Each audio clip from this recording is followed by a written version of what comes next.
morning. It's Sunday, July 10th, and something amazing happened in Arkansas.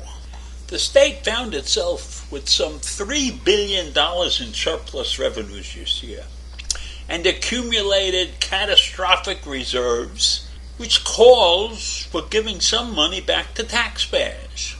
That's what the governor said. So are teachers going to get a pay raise? No. Are there any other public service improvements? Not on the agenda. He made a reference to some consideration for an increased number of women forced to carry unwanted pregnancies to term. But that's not going to happen. There's not going to be any handouts to the pregnancy resource centers that provide bad information and propaganda. And maybe a box of diapers or some phone numbers for the adoption agencies. No. He's going to give the money to the rich.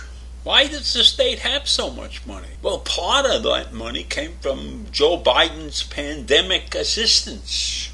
So Hutchinson and the legislature have agreed to junk a plan to reduce the top income tax rate from 5.5% to 4.9% over 3 years. And instead you're going to do it in one big shot, retroactive to January 1st of this year. This is a tax cut of more than 10% on top dollar income. The wealthier you are, the more that is worth. So all told, this is going to be $449 million in tax cuts. That's what the State Finance Agency estimated. And the question here is that really fair to everybody? So in Arkansas, the median household income, based upon the 2020 census, is about $49,500.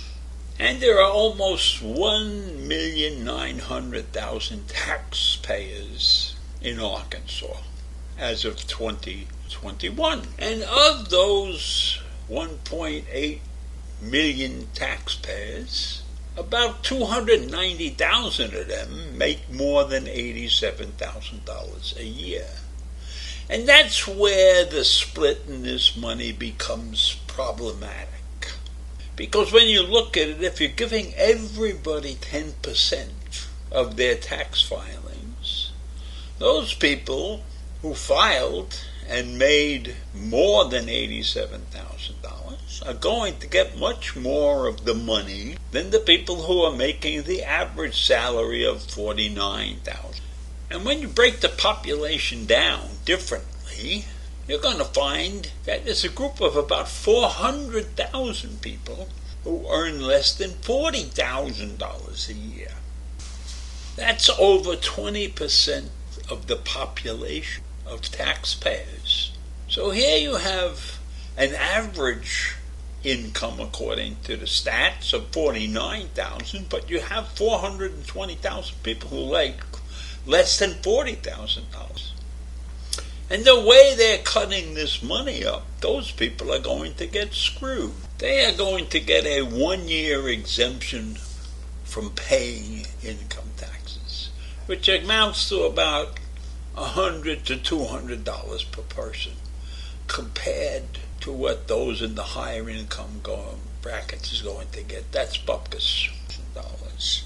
So when you really look at the numbers, 15% of the taxpayers are going to get 91% of the benefit. That means that only about 10% of the total taxpayers are going to get bupkis. Is that fair? Is it fair to have created something like a straight 10% to everybody? Now, the average savings for the entire group would be $1,400 if we just divided it by a straight number and said everybody's going to get the same amount. And maybe that's the way they should have done it. Instead of giving 10% to the super wealthy and 10% to the average individual, why didn't they do something like that? Why didn't they just take it and make a modification of some kind and give more to the poor people and less to the rich people? Because it's outlandish that people who are making $1 million a year are going to get a big slice of this tax cut, maybe up to $6,000 if you had an income of $1 million. And I can assure you, if it's based on what they paid, then it's probably even worse than that, because we know that the wealthy have many more tax breaks than the poor. Not because they don't exist, but the poor, and I'm considering $50,000 a year poor, but the poor don't have the opportunity to take advantage of things like capital gains and stuff like that, and other forms of income where you don't pay the full rate, So the real bottom line here is that when all the finagling is done, there will be about 700,000 of the 1.8 million who really get any money at all. The rest of them are going to get bupkis. And this is a state that has all this money lying around. And this is a state that has refused help from the federal government. They have refused to participate in federal government programs like unemployment insurance and housing help.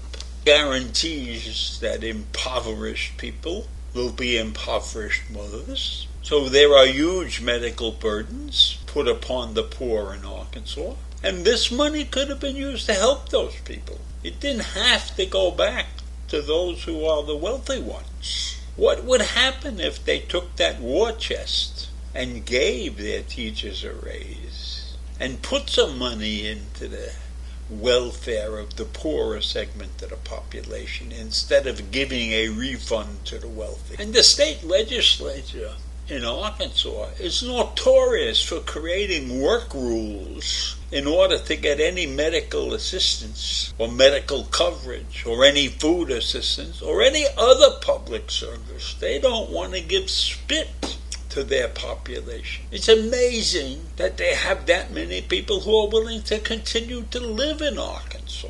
So I leave you with that. A shitty state government that can't get things right.